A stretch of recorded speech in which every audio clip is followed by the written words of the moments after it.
Let's talk to Elliot. He joins us a couple times every week, but this is the rare Thursday pop-on because big news. Elliot, I think they messed up big time. Good morning, Elliot. Man, never, ever a boring time with this team. Ever. So, I mean, Elliot, it's stunning to me that in December it's like, you know whose fault it is? It's Stoutland's fault. Let's make him feel small. Let's diminish Stoutland. What kind of freaking bonehead strategy was that? Yeah, I mean, look, I think when you look back at last year, there's no question that the running game and the offensive line were not good enough, right? Like none of the offense was good enough. What's surprising to me is it's 1 year of struggles and they're moving on, right? I think what this really signifies is, and outside of the relationship with Stoutland, which I know you can't brush aside, but let me just from a football perspective, okay.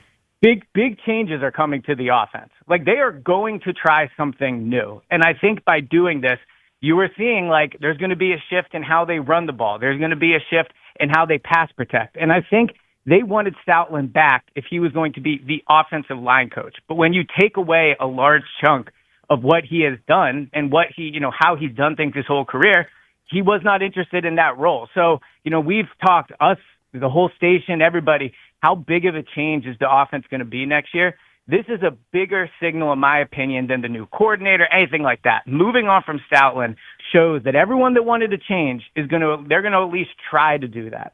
You're probably right about that. What disappoints me, Elliot, is, and I get, look, people don't like to be demoted. And I can understand if they try different things that there's an argument that, because listen, a run game coordinator is a pseudo offensive coordinator. You're not just the offensive line coach. You're somewhat of an offensive coordinator. But I just find it to be such a mismanaged situation that in the midst of trying a different direction, and I agree with you, I think that is correct. That is what they're trying to do, that they couldn't put their arms around him to make him feel valued to want to stay. Right. That's where they screwed it up, Elliot. They made Jeff Stoutland feel small. Well, that's dumb. Suppose. Go ahead, Elliot. No, I was going to say, and I think that's the saddest part of all this, right? Like, I've covered the team since before Stoutland got here. I covered his whole career there. And I can count with one finger the amount of coaches that when I talk to players about them, they would, cry, right? They were so happy with him. Lane, Jason Kelsey, Brandon Brooks, Mailata. I mean, the impact he had, and I know we're going to look forward, but I think it's worth, talking about this, too. As a human, the way he impacted these players, I've never covered a coach like that. I mean, it's truly how, Richie, Ike, and Hugh talk about Andy Reid, right? Like how they changed them as men. And his wife was involved with a lot of things. She would cook for him. She'd make him Christmas presents. So in terms of just a cultural shift, the offensive line has been the backbone and personality of this team for the past 10 years. If you were to list the people most responsible for the success they've had, the trips to the Super Bowls, the Super Bowl wins, the culture down there, I truly think it's Jeffrey, Howie, Nick, and Stoutland, right? He's been that huge. So yes, this is a schematic thing, and I agree with you, Joe. For it to end like this is really, it's upsetting for the franchise, but the cultural shift this is going to take in that locker room is huge. Elliot, who's most responsible for making Jeff Stoutland feel like he wants to leave?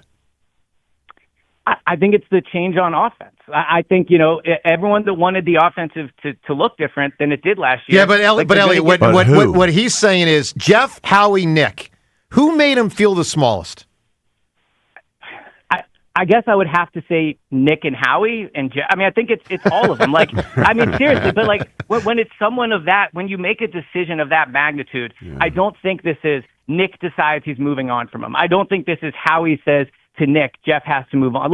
When you make this type of change, I think it's everybody. And I agree the way they handled it. If it ends up with Jeff Stoutland not feeling positive about the way this ended, then that's a mistake because anytime anyone leaves something like that and, there's a bad breakup to an extent, that's a mistake. But I would also say, something needed to change, right? The offensive line and the running game was not good enough last year. And I agree. I would not point the finger at Stoutland for that and move on from him. But I think, you guys said, a lot of people said the offense needed to change. This is their attempt in doing that because the whole staff could change, right? It looks like the quarterback coach is going to be out. Unnecessary to alienate the guy who made it all run, though. Well, but I guess my question to you is, and I'm not even defending them, I'm just trying to think if I was in their position, how do you move on from a franchise legend when you need to change something like cleanly? I think it's always going to be hard to do. They wanted to do things a certain way. They wanted him to stay in a certain role. He did not want to do that. Like I think that's Sure. what happened. Well, Joe has brought up the term ego. We don't know how much Jeff Stoutland's ego got in the way of cooperatively, trying to acquiesce, go back to the drawing board. Hey, let's brainstorm on how this offense can get better running the ball. We don't know what those discussions were like. We don't know how Jeff received that potential possibility. But I guess we need to start getting practical about what this means for this team now. So, Elliot, what does this mean for Lane Johnson? Yeah, I mean that's the first question, right? I mean Lane, I talked about players who get very emotional when they talk about Stoutland. Sure. I think Kelsey's probably number one, but Lane's probably number two. And I think part of this is, and I'll tie this to Lane obviously, but like if Stoutland's done something one way his whole career, and then they're going to change it, you have to ask yourself, if you're Stoutland, do I want to do it different than I've always done it? And that's something Lane's going to have to ask himself. If he's going to play for one more year, right? Because I think we're all thinking at most one more year. Does he want to come back and learn a whole new offense, have a new offensive line coach for the first time in his career? Like Stoutland's been there since day one for Lane Johnson. Is he going to spend the last year of his career learning something completely new, doing something completely different? Like that's something only he can answer. But I don't know a lot of people that do something one way their whole career, are elite at it, and then at the last minute decide to change how they're going to do it. So, yeah, I mean, I think when you move on from Stoutland, you run the risk of losing Lane as well. Who's the best? I mean, who can even come close to replacing this guy? Like, are there legendary coaches available just out there for the offensive line's taking? And Elliot, to John's point, I just look, bottom right-hand corner of a computer has the date and time. February 5th. Like, this isn't early in the hiring cycle. What the hell, man? There's two problems with this. One, when you hire someone that's 33 and has only coached for 2 years, I can't imagine he has an extensive Rolodex of connections around the league to bring people in, right? So there's that. But two, when you hire from another team, you can only take that person if they're being promoted to head coach or offensive coordinator. Outside of that, my understanding is you have to get permission from a team to take somebody if it's not a move into those positions. So unless they're hiring like a free agent offensive line coach, or they're going to have a good enough relationship with the team where they let them take an up-and-coming offensive line coach or someone they really like they're in a tough spot. Now, you would like to think if they move on from Stoutland, they had people they were confident they can get, right? But that's you're right. It's late in it, and you can't just take whoever you want. You have to work with teams to get someone to come over. Seltzer, find out if Juan Castillo's. I wonder what Juan's up to. Syracuse, I believe he's at Syracuse. Is he at Syracuse? Okay. The other thing I would ask, Could probably pry him away from Syracuse, I would think. The other thing I would ask is Howard Mudd still alive? No, sadly he's not. Okay. R.I.P. Howard.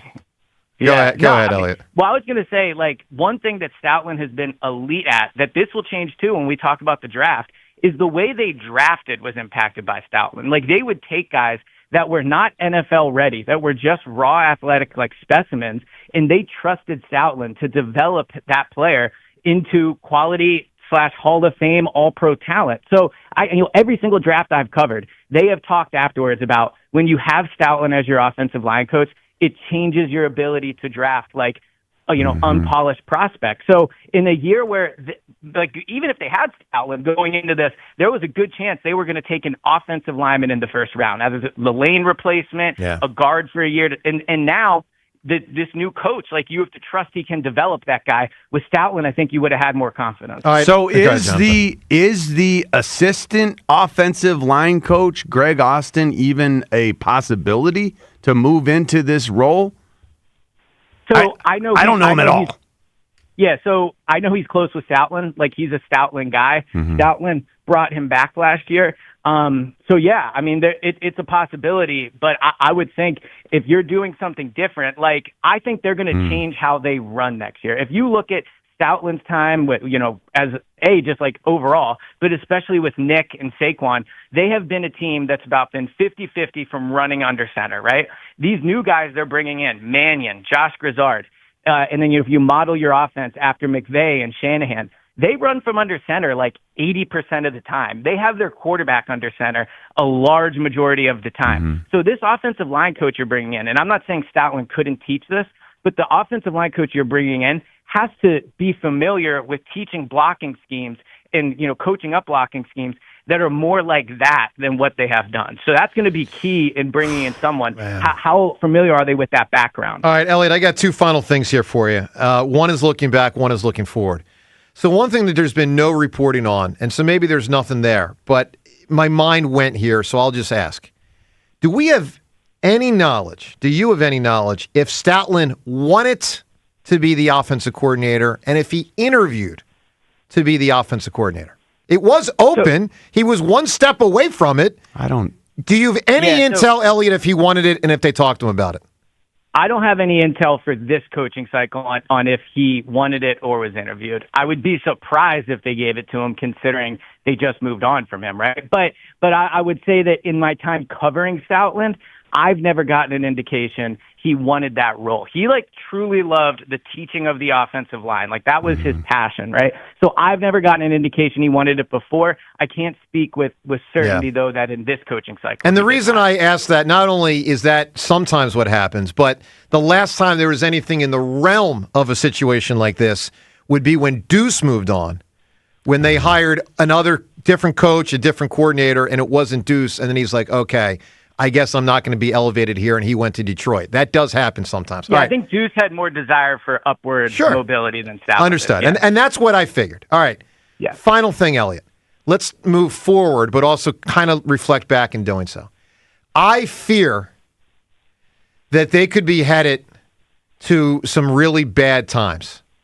And, I don't know. Maybe not. Maybe they bounce right on back, hire the right guys, right back on the tracks, and let's roll. But this feels to me like the planet is spinning, the Eagles' planet is spinning out of orbit right now. And I don't want to go as far as to say 2020 they're going to win 4 games, but I could see them dropping big time. Do you feel some of that? I mean, let me put it this way, Elliot. They're going to experiment with Jalen Hurts with different stuff, without Stoutland, maybe without Lane, probably without A.J. Brown. They could fall pretty freaking far, man. Yeah, so I think the offensive side of the ball is a complete unknown at this point. We have no idea if Jalen can play from under center. He's quite literally never done it at a substantial rate in his football life. He didn't do it in college. He hasn't done it in the NFL. AJ is going to be gone. I mean, you're talking about teaching a lot of old dogs new tricks, right? In terms of just doing something completely different. The offensive linemen, like Landon, Cam, Mailata. So I agree with you. I mean, we have no idea if Mannion can even call plays, right? Josh Grizzard last year was fired after 1 year of calling plays, right? So I think the offensive side of the ball is a complete unknown, and I would say I'm definitely worried about the offensive side of the ball. But with Vic Fangio back and that defense, I think you set a floor that, I know you're exaggerating with 4 wins, but I think they can be good enough where I would be pretty surprised if they had 8 or fewer wins next year. I think the defense keeps them pretty afloat. You would certainly think so. But then injuries sometimes, and then but away you go. Fangio is 1 foot out the door too. That's so, right. I mean, maybe that's not to mention, Elliot. I got to imagine there is going to be a morale. Listen, we got a morale drag outside the building.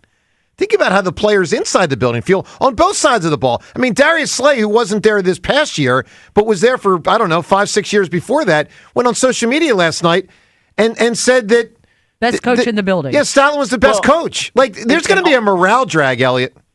Yeah, and I will say this, I've heard good things about Mannion, all that. These players now are going to have a 33-year-old step in front of them, and the message with him is, he's the one that can do everything, right? He's the new ideas. He's the one calling plays. And whether it's fair or not, if I'm Mailata, if I'm Cam, if I'm Landon, I'm looking at him and thinking, this is part of the reason Stoutland's gone. This shift in this direction. So I felt bad for Mannion before stepping into this job. The pressure on him to make a massive change is just, it's crazy. And with Stoutland gone now, the pressure is really through the roof on him. Yep. And final thing I'll say, Elliot, if things do spiral, it's where I feel like 26 could be the last year for Nick and Jalen. There's just a lot going on here, man. I think more Jalen than Nick, but I agree with you.